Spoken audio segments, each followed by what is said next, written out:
will you be able to buy a pint in a sports venue without getting anything to eat. But if you order a pint in a pub, you'll have to have a substantial meal. I'll leave that hanging as the great existential question of the day. Madam Deputy Speaker, suppression in anticipation of vaccination is the reason for these measures before us today.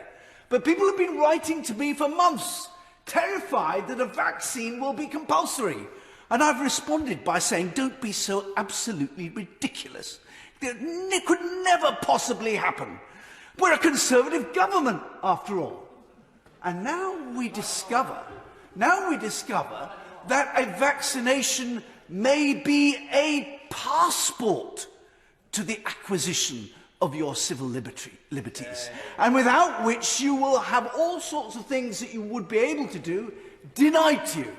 Can I say that that would be absolutely disproportionate to a virus with a mortality rate of verging on 1%. It would equally be a terrible precedent to set for other vaccines and medicines.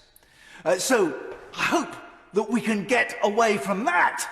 The way to persuade people to have a vaccine is, of course, to line up the entire government and its ministers and their loved ones and let them take it first, and then get all the lovies, the icons of popular culture, out on the airwaves singing its praises. To have any kind of suggestion of coercion absolutely feeds the conspiracy theory that we are being cowed and our liberties being taken away. Very I'm extremely grateful to him for giving way. Will he agree with me that it's not enough for the government merely to refrain from coercing people? The government's also got to pay attention to implicit coercion. That is, if the government turns a blind eye to allowing businesses like airlines and restaurants to refuse to let people in unless they've had the vaccination, the government's got to decide whether it's willing to allow people to discriminate on that basis. Discrimination. It would be vaccinationism, which we must, of course, resist. The other thing that any kind of coercion would do would be to set the seal on this government's reputation as the most authoritarian since the Commonwealth of the 1650s.